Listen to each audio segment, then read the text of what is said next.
Good evening. अस्सलाम वालेकुम। कैसे हैं आप लोग?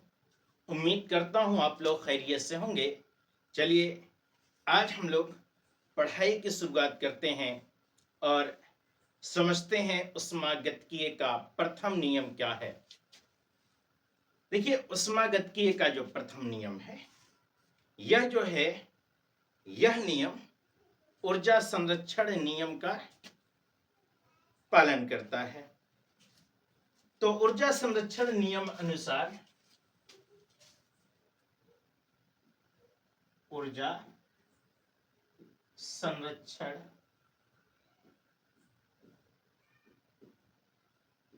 नियम का ये पालन करता है। तो ऊर्जा संरक्षण नियम के अनुसार ऊर्जा का संरक्षण नियम यह कहता है कि ऊर्जा को ना तो हम उत्पन्न कर सकते हैं और ना ही नष्ट किया जा सकता है, बल्कि इसे एक रूप से दूसरे रूप में परिवर्तित किया जा सकता है, चेंज किया जा सकता है। यानी कहने का मतलब यह है कि इस नियम से यह स्पष्ट होता है कि जब एक प्रकार की ऊर्जा किसी मात्रा में क्या होती हो, लुप्त होती है, तो इससे जो है तो उसके जो क्या होते हैं, इसको उसके जो तुलनात्मक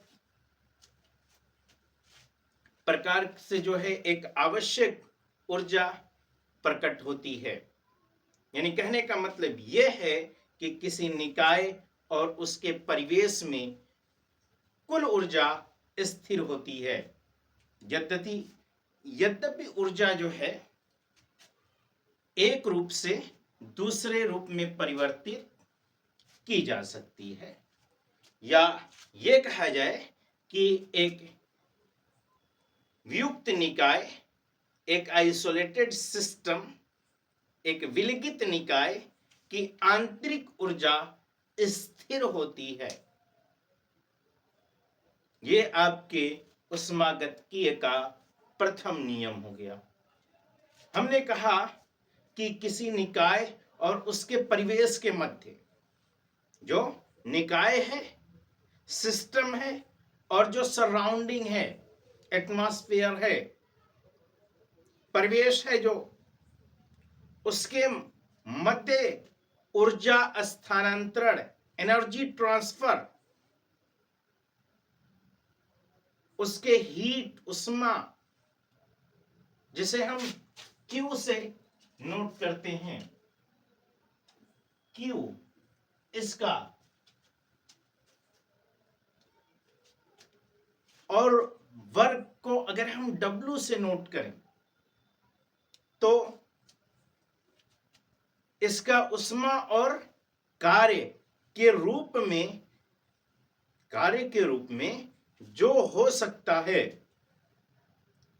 उष्मा या कार्य के रूप में हुए ऊर्जा स्थानांतरण, वह है उस निकाय की इंटरनल एनर्जी, आंतरिक एनर्जी, और इसी को प्रभावित करते हैं।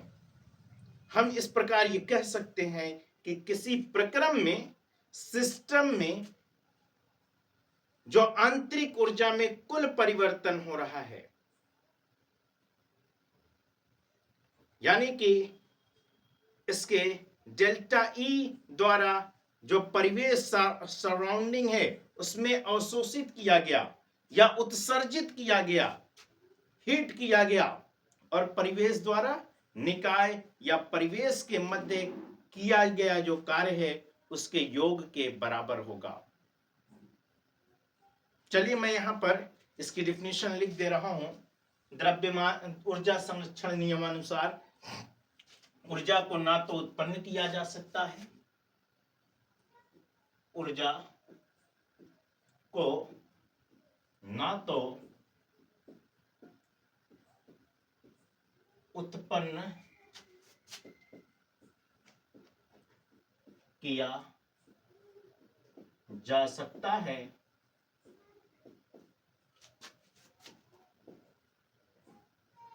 और ना ही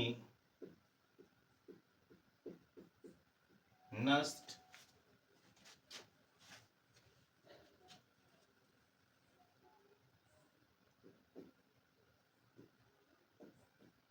किया जा सकता है, बल्कि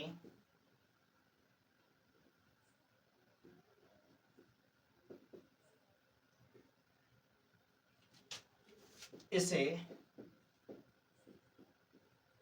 एक रूप से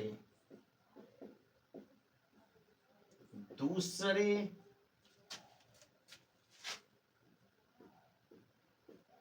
रूप में परिवर्तित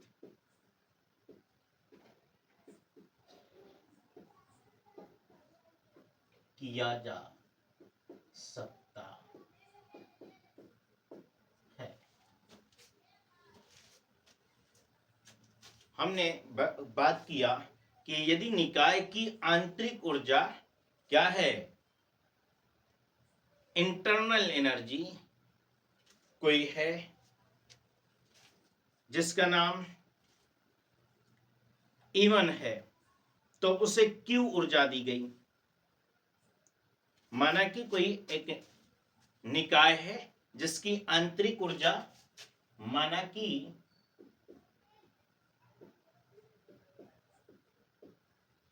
निकाय की आंतरिक ऊर्जा क्या है,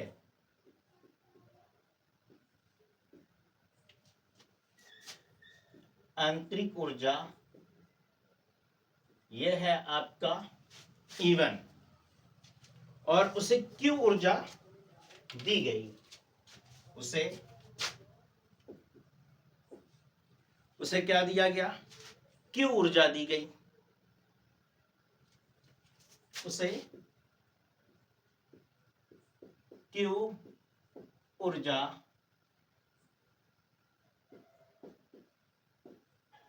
दी गई तथा उस पर जो है W कार्य किया गया, तथा उस पर W कार्य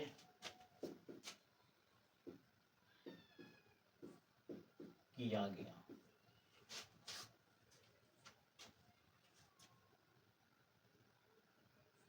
तब उसकी आंतरिक ऊर्जा E2 हो जाती है। किया गया, तब उसकी आंतरिक ऊर्जा E1 से बदल करके तब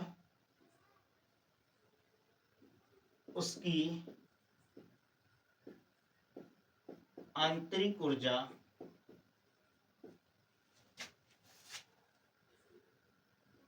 E2 हो जाती है।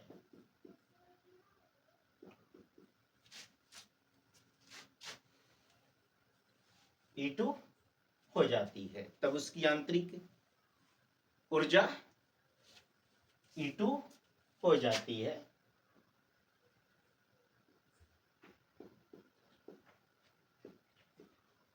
ठीक है, तो यहां पर E2 बराबर होगा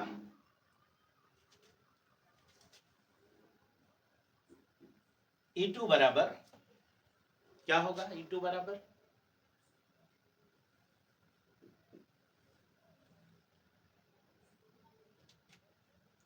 E1 प्लस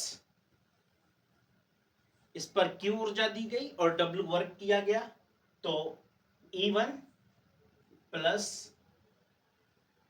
Q W,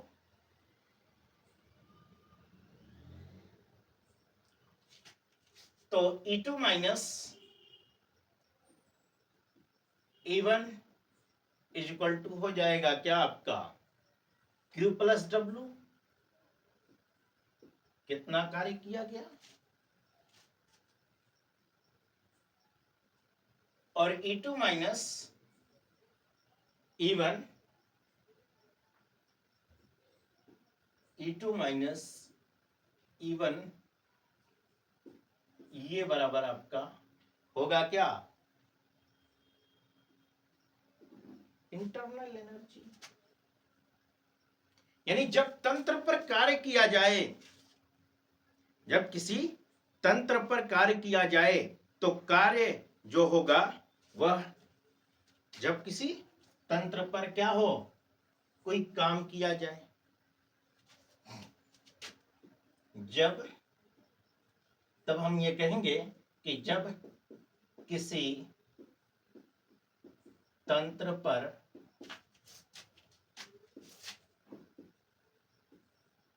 कार्य किया जाए, जब कोई काम किया जाए तो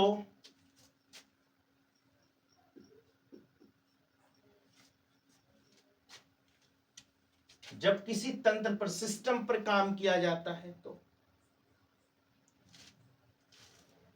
अब जो है उष्मा क्या है, क्यू है, और वर्क हो रहा है तो डब्लू, तो उसमें से जो उष्मा क्या होगी, माइनस होगी वर्क से। तो यहां पर क्या होगा, आपका इंटरनल एनर्जी आपकी होगी E बराबर Q माइनस डब्ल्यू।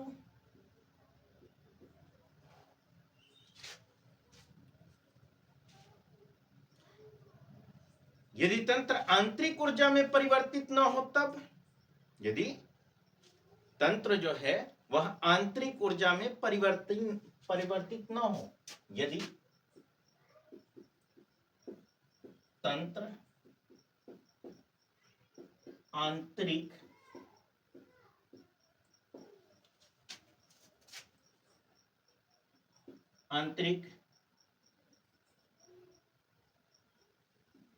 ऊर्जा में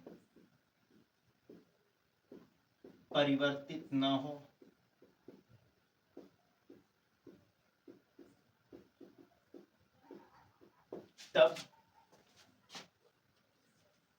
तब हो जाएगा आपका, जब नहीं परिवर्तित है इसमें तो डेल्टा E इक्वल टू हो जाएगा 0, यानी कि 0 बराबर Q प्लस W। ये इक्वेशन आपको मिलेगा। आगे हम लोग बात कर लेते हैं इसके, नोट कर लीजिए, नोट करते रहिए।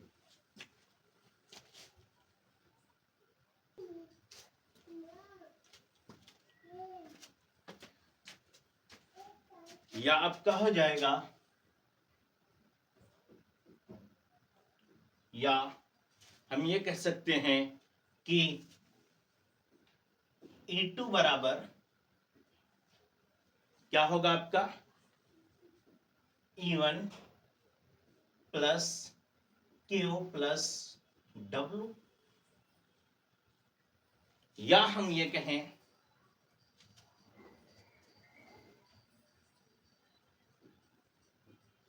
या हम क्या कहेंगे, E2 माइनस E1 ये बराबर Q प्लस W। या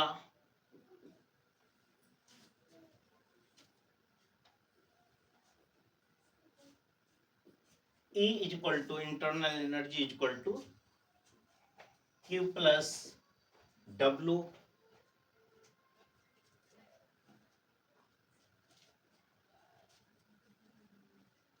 ठीक है। यदि डेल्टा E में कोई परिवर्तन न हो तब, यदि डेल्टा E में कोई परिवर्तन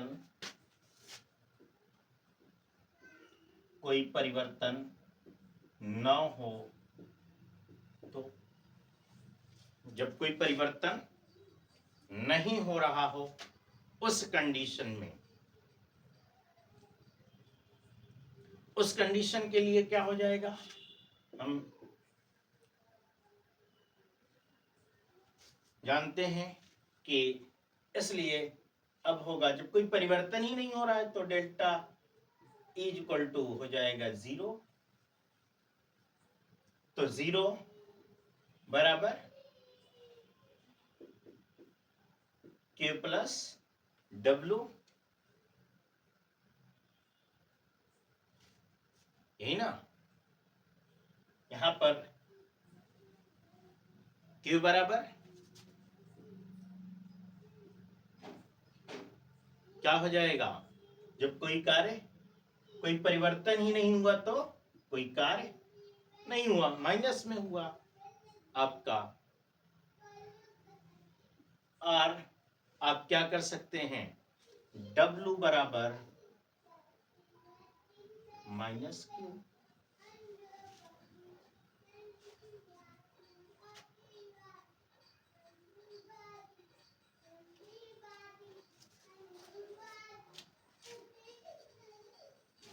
यदि A2 बराबर E1 हो तब, यदि E2 बराबर E1 हो तो, यदि E2 बराबर E1 हो तो उस कंडीशन में आपका क्या हो जाएगा, डेल्टा E इक्वल टू, यही आपका उष्मागतिकीय का प्रथम नियम है।